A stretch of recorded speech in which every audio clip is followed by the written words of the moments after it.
Welcome back sa aking YouTube channel. Para sa mga first time lang po na manood, just click mo na yan, Jeremy's TV, Manila. Anyway guys, wala namang bayad o libre lang, tulong mo na lang din sa kapwa mo. Alright, thank you very much po. So topic natin po today's video, China, di tumitigil sa pambabastos at pambubuli sa atin sa West Philippine Sea. At international community, kinundi na ang maling aksyon ng China ito. Lalo na yung mga top official natin nagsalita na kasama si BBM. Yan guys, yan ang matinding balita ngayon na sa mga nakaraang araw nakita natin kung paano naging agresibo guys. Itong China, talaga namang bomba dito, bomba doon. Ginawa na lang tayong laruan itong China na to. Diba? Nakita nyo ang ugali, diba? Pero pagka sila nangatwiran, tayo pa yung mali. Diba? Ito yung mga Chinese na to na talagang hindi nakikinig. Kahit masabihin mong international law o United Nations, wala, hindi sila nakikinig guys. Solve nila ang kanilang buhay sa mundo. Kaya ganito sila katigas guys. At ganito kagaspang ang ugali ng China. So nakita natin guys kahit pang pribadong bangka lang, di ba? Nakita naman natin yung water cannon, binomba ng mga tubig guys.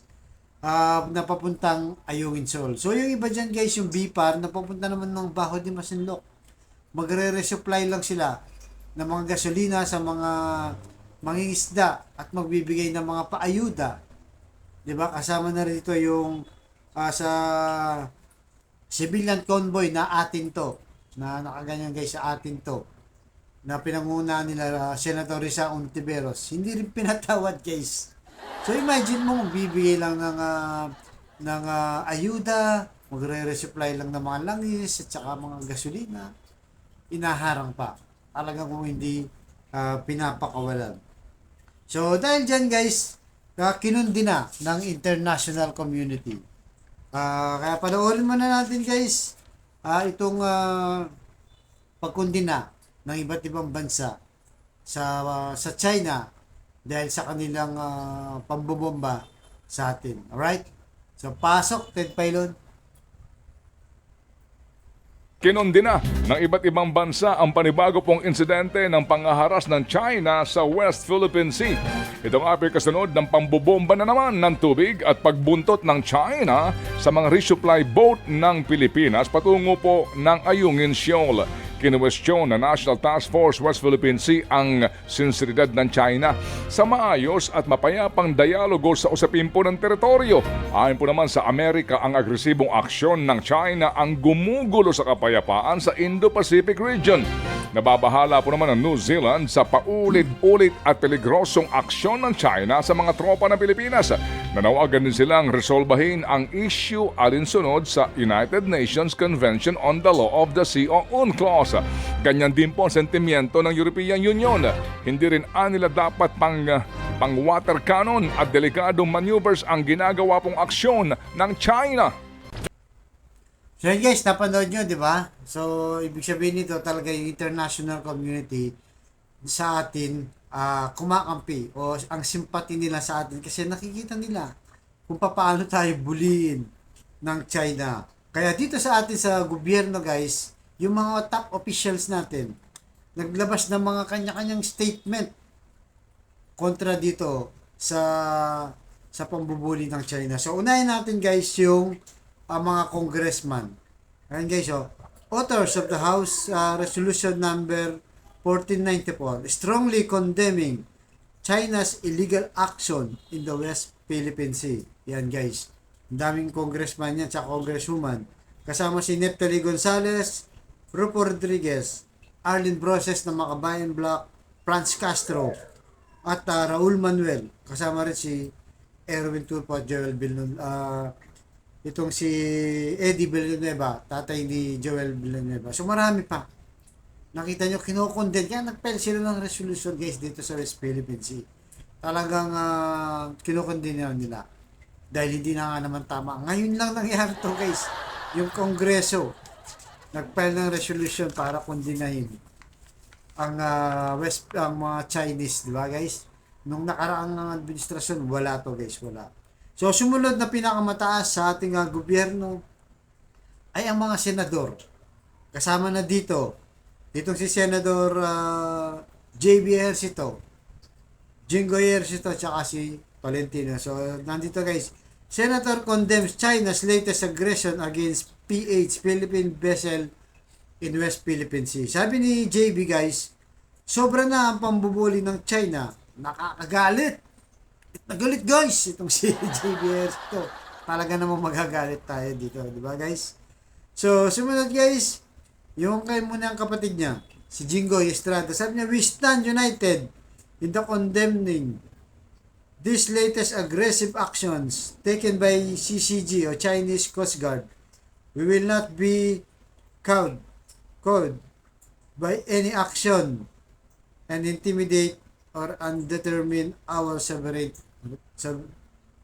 rights. Yan, di ba? At itong si Tolentino. So ito kasi guys, hindi ko masyadong kumpiyansa dito. Sorry alam naman natin yung panahon na ni Duterte, maka Duterte to. At wala rin itong nilalabas na statement guys, yung panahon ni Duterte. Pero, ganun pa, mambigyan natin ng pagkakataon kasi nga, baka nga nagbago na siya. Iwan na rin ang kanyang boss, di ba? Sabi dito, we strongly condemn China use of water cannon against civilian research vessels near Bajo de Masinloc within the Philippine Exclusive Economic Zone and determine peace and stability in our region. So, maganda, di ba guys? Kinokondina talaga nila. Di ba? Kongreso, Senado, di ba? At itong si Juan Mig Zubiri, Senate President, isa rin to sa kumundina. Ang sabi niya guys sa kanyang statement, this was humanitarian mission and still China choose to attack. Then they have no hurt. They have gone from unlawfully blocking us from navigating our own waters to now. Sabi niya dito, deliberately damaging our vessels and endangering the lives of our people. I urge, sabi niya, kinakausap na dito si President BBM. I urge the President Ferdinand Bongbong Marcos Jr. to send the current Chinese ambassador home.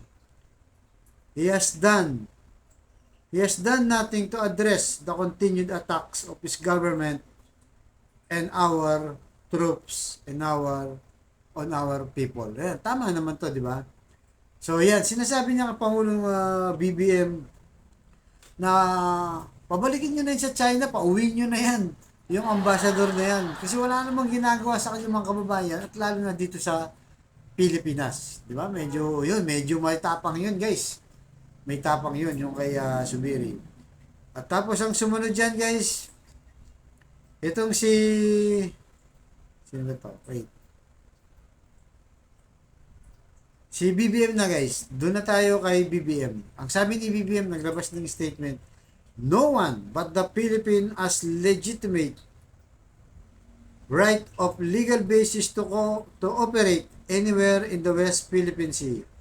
The illegal presence in our waters and dangerous actions against our citizens is an outright and blatant violation of international and rule-based international order.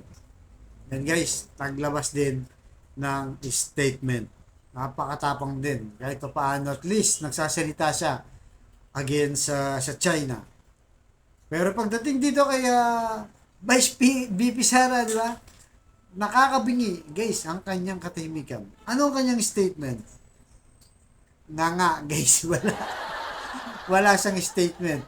Buti pa pagka mayroong mga anniversary dyan sa China, nagcha-Chinese pa sa language, binabati pa niya yung mga Chinese. Di ba? So nakita niyo guys, wala tayong maasahan sa Vice President. Kasi wala talaga. Naglabas naman kanyang statement kasama na si Pangulong Bongbong Marcos. Pero anong nangyayari kay VP Sara? Wala. Pero pagdating sa ICC, yan, napakabilis niya. Kasi tatay niya kasi dyan at saka siya, posible siyang masangkot. Naglabas kagad ng statement, di ba? Ito, balikan lang natin guys. Ito I respectfully remind our honorable lawmakers to every word that our President, His Excellency Ferdinand Marcos Jr. reiterate less than half a year ago, any proof conducted by the ICC would be intrusion into our internal matters and threat to our sovereignty. Ayun o, threat daw. And threat to our sovereignty. Pero sa China guys, hindi pala siya natitreat sa China. Kahit binobomba na tayo ng sandamakmak na beses, wala pa rin siyang statement.